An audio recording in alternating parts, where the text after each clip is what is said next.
அன்பார்ந்த ஊடக சகோதரர்களே, உங்கள் அனைவருக்கும் என்னுடைய அன்பு கலந்த வணக்கத்தை தெரிவித்துக்கொண்டு, இன்றைக்கு தமிழகத்தில் குறிப்பாக சகோதரிகள், தாய்மார்கள் இந்த திமுக ஆட்சியில் மிகவும் பாதுகாப்பற்ற சூழ்நிலையில் இருந்து கொண்டிருக்கிறார்கள். நம்மளுடைய பெண் குழந்தைகளுக்கு பாதுகாப்பு இல்லை. காவல்துறை, குறிப்பாக காவல்துறை தன்னுடைய கையில் வைத்திருக்கிற முதலமைச்சர் அவர்கள் செயலிழந்த ஒரு முதலமைச்சராக இருந்து கொண்டிருக்கிறார். அவருக்கு என்ன செய்கிறதுன்னு கூட தெரியல, தன்னுடைய துறையில் என்ன நடக்கிறதுன்றது கூட தெரியல. நேற்று விளாத்திக்குளத்தில் ஒரு +2 மாணவி மிகப்பெரிய அளவில் படுகொலை செய்யப்பட்டிருக்காங்க.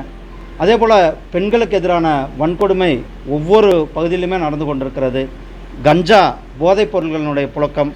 அதனால் என்ன பண்ணுறாங்கன்னே தெரியல. நாங்குநேரி பகுதிகளில் பொதுமக்களை சும்மா ரோட்டில் நடந்து போகின்ற பொதுமக்கள் மேலே தாக்குதல் நடத்துகிறாங்க. ராமநாதபுரத்தில் பொதுமக்கள் நடந்து போகிறவங்க மேலே தாக்குதல் நடத்தி கொண்டு இருக்கிறார்கள். நம்ம பகுதிகளில் சீனியர், அதாவது வயதானவர்கள் மேலே, அவங்க தோட்டத்தில் போய் அவர்கள் மேலே தாக்குதல். இப்படி எந்தவித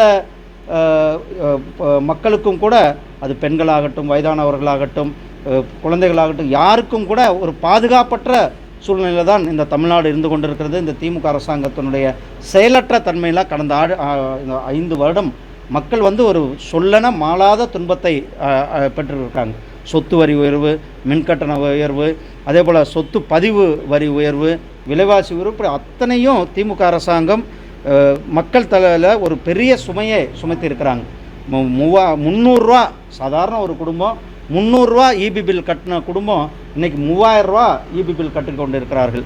அந்தளவுக்கு அவர்கள் மேலே, மக்கள் மேலே ஒரு மிகப்பெரிய ஒரு சுமையை ஏற்படுத்தியது தான் இந்த திமுக அரசாங்கம். அந்த திமுக அரசாங்கத்தை இன்றைக்கு மக்கள் திமுக அரசாங்கத்தை வீட்டுக்கு அனுப்புவதற்கு தயாராக கொண்டிருக்கிறார்கள்.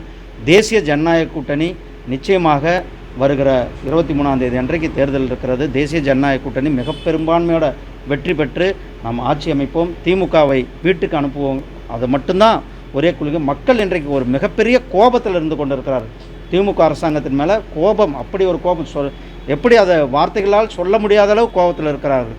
அவர்கள் நேரம் பார்த்து கொண்டிருக்கிறார்கள். இந்த திமுக அரசாங்கத்தை எப்போ வீட்டுக்கு அனுப்புவோம் என்ற அந்த நேரத்தை பார்த்து கொண்டிருக்கிறார்கள். நன்றி.